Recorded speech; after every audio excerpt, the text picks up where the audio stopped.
শ্যাম্পেনের জন্য। হ্যাঁ, আমি অবশ্যই খাবো। হে গাইস, আজ আমি এক্সপ্লেন করব গবলিন কোরিয়ান ড্রামাটি 16 নম্বর পর্ব, অর্থাৎ শেষ পর্ব। এর প্রথম 15টি পর্ব অলরেডি আমি এক্সপ্লেন করেছি, যে ভিডিওগুলো আপনারা ডেসক্রিপশন বক্সে দেওয়া লিংক থেকে অবশ্যই দেখে নেবেন। আর গাইস, গবলিন ড্রামার কোনো কাহিনী যদি আপনারা ভালোভাবে বুঝতে না পারেন অথবা আপনাদের কোনো প্রশ্ন থেকে থাকে, তাহলে এই ভিডিওর কমেন্ট বক্সে আপনারা প্রশ্নগুলো করতে পারেন। প্রশ্নের জবাবগুলো আমি কমেন্টে দিয়ে দেওয়ার চেষ্টা করব, অথবা এই প্রশ্নগুলো নিয়ে আমি স্পেসিফিক একটি ভিডিও তৈরি করে দেব। তো চলুন দেখে নেওয়া যাক গবলিন ড্রামাটির শেষ পর্ব। কাহিনী শুরু করার আগে আমি রিফাত আছি আপনাদের সাথে। স্বাগতম আমার চ্যানেলে বিএম দা এক্সপ্লেনার।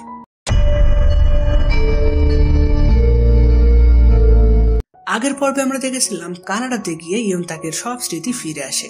এছাড়াও আমরা জানতে পারি সানি আসলে কোনো স্মৃতি ভুলে যায়নি, কিন্তু সে সবার থেকে নিজেকে আড়াল করে রাখে যার যার ভালোর কথা ভেবে। তো স্মৃতি ফিরে আসার পর কিম তাকে বিয়ের জন্য প্রপোজ করে। তাকও তার প্রস্তাবে রাজি হয়ে যায়। এরপর তারা দুইজন এই খুশিতে লাঞ্চ করতে যায়, যেখানে তারা দখোয়াকেও ইনভাইট করে। তো দখোয়া সেখানে আসলে কিম জানাই, আমি আর ইয়ুনতাক বিয়ে করতে চলেছি। এখানে দখোয়ার তো ইয়ুনতাকের কোনো স্মৃতি মনে ছিল না, তাই সে তাকের নাম শুনে চমকে গিয়ে বলে, তুমি তাহলে সেই চিঠির যে ইয়ুনতাক? আচ্ছা, তুমি কি জানো তুমি যাকে বিয়ে করতে চলেছো সে একজন গবলিন? তাক বলে, হ্যাঁ আমি সব জানি, আর তোমার ব্যাপারেও জানি। দখোয়া তখন সোজা চলে যায় তার দাদুর সেই পিএ টাইপের লোকটার কাছে। দখোয়া বলে, জানো কাকা বিয়ে করতে চলেছে, কিন্তু কাকার আগে আমি বিয়ে করতে চাই। পিএ বলে, সে তো ভালো কথা, তুমি কি কাউকে পছন্দ করে রেখেছো? দখোয়া বলে, না তেমন কেউ নেই। আচ্ছা, আপনি বিয়ে করেননি কেন? পিএ জানায়, আমি বিয়ে করতে চাই না, কারণ আমি অলরেডি বিবাহিত আর আমার 3টা সন্তানও আছে। দখোয়া এটা শুনে আকাশ থেকে পড়ে। সে বলে, এসব আমাকে আগে বলেননি কেন? লোকটি বলে, আমি অপেক্ষায় ছিলাম তুমি কবে আমাকে এমন ম্যাচিউর কোয়েশ্চেন করবে। মানে দখোয়া বড় হয়েছে ঠিকই, কিন্তু বাস্তব জীবনের কোনো কিছুই সে খেয়াল রাখে না। এখনো সে বাচ্চাদের মতন স্বভাবেরই রয়ে গেছে, আর এখন সে নিজেও এটা বুঝতে পারে। তাই সে কথা দেয় যে সেও এখন থেকে বাস্তবমুখী হবে। এদিকে সানি যে ব্লগটা লিখেছিল সেটা ভাইরাল হয়ে ইয়ুনতাক দিয়ে রেডিও ব্রডকাস্টে প্রচার করা হয়। যে ব্রডকাস্ট কিম ও ইয়ুনতাক শোনে, এমনকি রিপার এটা শোনে আর বুঝতে পারে এটা সানির লেখা এবং তার স্মৃতি সম্পূর্ণ ঠিকঠাক আছে। কিম ও তাক তখন তাড়াতাড়ি সানির বাড়িতে চলে যায়, কিন্তু সানি তখন সেখানে ছিল না। সে কাউকে না জানিয়ে অন্য কোথাও চলে গেছে। ইয়ুনতাক তখন সেখানকার লেটার বক্সে সানির একটি লেটার পায়। সানি তাকে লিখেছে, আমার জেদি বড় ভাইয়ের দেখাশোনার দায়িত্ব তোমাকে দিয়ে গেলাম, ওর খেয়াল রেখো। তখন সেখানে কিম আসলে তাক বলে, উনার তো সবই মনে ছিল, তারপরে উনি কেন চলে গেলেন? কিম বলে, ও হয়তো এ জীবনে আর পরিচিত কারোর সাথে দেখা করবে না বলে সিদ্ধান্ত নিয়েছে। তো অন্যদিকে তখন সানিকে দেখানো হয়, সে রাস্তায় দাঁড়িয়ে বলে, এখান থেকে 50টা মানুষ পার হলেই আমি চলে যাব। এরপর 1-2 করে গোনার পর 50 নম্বর মানুষটি সেখানে আসে, আর এটি ছিল গ্রিম রিপার। সানি বলে, তুমি তাহলে এলেই আমার কাছে, কিন্তু এ জন্মে তো আমরা এক হতে পারবো না, আমি কি তোমাকে একবার জড়িয়ে ধরতে পারি? তারা দুইজন তখন একে অপরকে জড়িয়ে ধরে অনেক কাঁদতে থাকে। সানি এর পর তার থেকে বিদায় নিয়ে অনেক দূরে কোথাও চলে যায়। মানে এই জন্মে তারা কখনোই এক হতে পারবে না, এটা তাদের ভাগ্যে লেখা ছিল। তো সানিকে হারিয়ে রিপার একদমই দিশাহারা হয়ে পড়ে। কিম তখন তার মন ভালো করার চেষ্টা করে, সাথে এও বলে, তোমাকে অনেক ধন্যবাদ, আমার অবর্তমানে তুমি প্রতি বছর পূর্বপুরুষদের স্মরণে ফানুস ওড়াতে। রিপার বলে, আমার পাপের প্রায়শ্চিত্ত করার সামান্য চেষ্টা করেছি মাত্র, জানি না তারা আমাকে ক্ষমা করবে কিনা। তো এরপর রিপার তাকে 1 বাকুইট ফুল গিফট করে তাদের বিয়ের জন্য। কিম ও তাক এরপর সেই ফুল নিয়ে ঈশ্বরকে সাক্ষী রেখে বিয়ে করে নেয়, আর বিয়েটা করে সেই জায়গাতে যেখানে তারা তলোয়ার বের করতে এসেছিল। তো বিয়ের পর তারা ছোটখাটো একটি পার্টি অ্যারেঞ্জ করে, যেখানে উপস্থিত ছিল কিম, ইয়ুনতাক, রিপার, দখোয়া এবং চেয়ারম্যানের পিএ। তারা সবাই মিলে এখানে গান গেয়ে অনেক আনন্দ করে। তো পরের দিন রিপার তার অ্যাসিস্ট্যান্টের সাথে রাস্তায় দাঁড়িয়ে নতুন আসা কিছু নেম কার্ড দেখছিল। কিছুক্ষণ পরেই একটি স্কুল বাসের অ্যাক্সিডেন্ট হতে চলেছে। তার অ্যাসিস্ট্যান্টের কাছে তখন কারো ফোন আসলে সে একটু সাইডে যায় কথা বলতে। তখন দেখা যায় ইয়ুনতাক একা একা গাড়ি চালিয়ে সেদিক দিয়ে যাচ্ছিল। সে রিপারকে দেখে হাই বলে চলে যায়। এরপর রিপারের সেই অ্যাসিস্ট্যান্ট কথা বলে ফিরে এসে বলে, উপর মহল থেকে ফোন এসেছিল, যে অ্যাক্সিডেন্ট হওয়ার কথা ছিল সেটা নাকি হবে না, কার্ডগুলো তারা বাদ দিতে বলল। এখানে কার্ডগুলোতে তখন অদ্ভুত কিছু পরিবর্তন দেখা যায়, এমনকি একটি কার্ডের লেখা মুছে যায়। রিপারের তখন ইয়ুনতাকের কথা মনে পড়ে, একটু আগে সে এদিক দিয়ে গেল, তাহলে কি তার কোনো বিপদ হতে চলেছে? তখন আমাদের ইয়ুনতাককে দেখানো হয়, সে গাড়ি চালাচ্ছিল এবং কিমের সাথে ফোনে কথা বলছিল। তার একটু দূরেই স্কুলের বাচ্চারা রাস্তা পার হচ্ছিল। তখন হঠাৎই একটি ট্রাক নিয়ন্ত্রণ হারিয়ে তাদের দিকে এগিয়ে আসতে থাকে। ট্রাকে কোনো চালক ছিল না, মানে সেটি উঁচু রাস্তা থেকে নিচের দিকে এমনি এমনি গড়িয়ে আসছিল। তাক তখন সেটি খেয়াল করে। তখন সে কি করবে এটা বুঝতে পারে না, শুধু তার মনে হয় কোনোভাবে যদি সে ট্রাকটাকে আটকাতে পারে তাহলে বাচ্চাগুলো বেঁচে যাবে। সে তখন আর কোনো কিছু না ভেবে তার গাড়িটি বাচ্চাদের সামনে নিয়ে যায়, আর ট্রাকটি তখন সোজা এসে তার গাড়িতে ধাক্কা লাগে। এতে ইউনতাকের গাড়ি দুমড়ে মুচড়ে গিয়ে সে গুরুতরভাবে আহত হয়, আর ইউনতাক সেখানেই মারা যায়। এখানে তার মৃত্যু সত্যি অপ্রত্যাশিত ছিল। আপনারা ভাবতে পারেন তাক তো কিমের সাথে ফোনে কথা বলছিল, কিম তাহলে তাকে বাঁচাতে পারলো না কেন? এর উত্তর হলো কিম তাকের কাছে পৌঁছাতে পারতো যদি সে তার কথা স্মরণ করে কোনো আগুন নেভাতো তাহলে। তো যাই হোক, রিপার ও তার অ্যাসিস্ট্যান্ট তখন তাকের অ্যাক্সিডেন্টের স্থানে আসে এবং তাকে দেখে সে কাঁদতে থাকে। তখন সেই অদৃশ্য হয়ে যাওয়া নেম কার্ডে ইউনতাকের নাম লেখা ওঠে।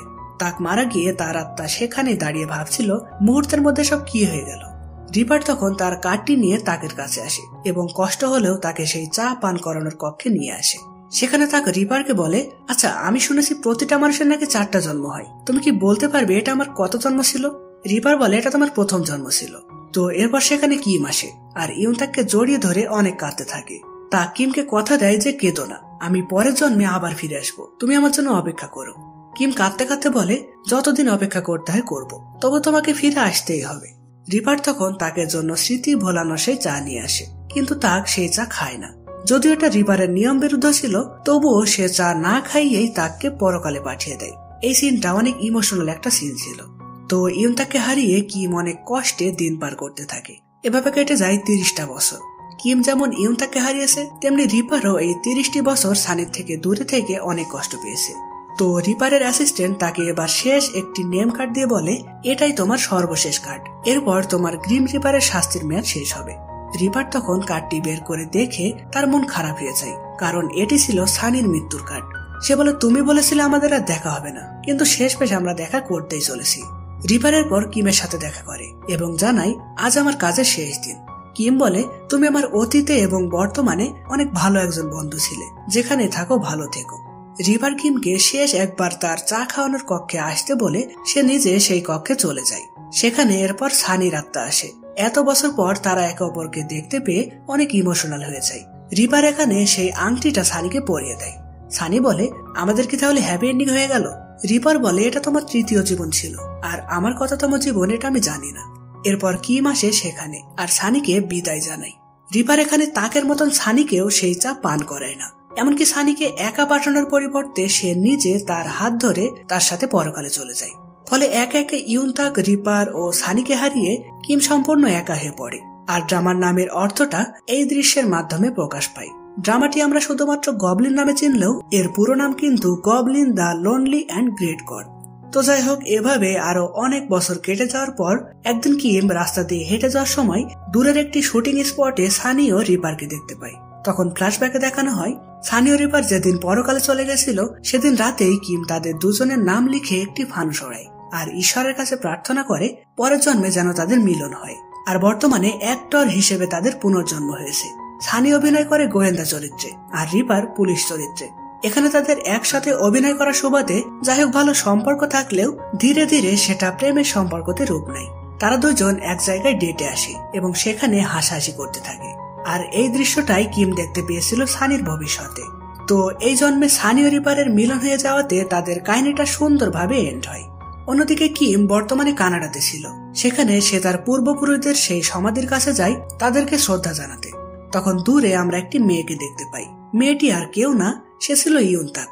মানে সে যেহেতু কিমকে কথা দিয়েছিল তাই পুনর্জন্ম নিয়ে সে আবার ফিরে এসেছে এবং সেই চা পান না করার ফলে বলুন অথবা ঈশ্বরের ইচ্ছাতেই বলুন, তাক কিন্তু কিমের কোনো স্মৃতি ভুলে যায়নি।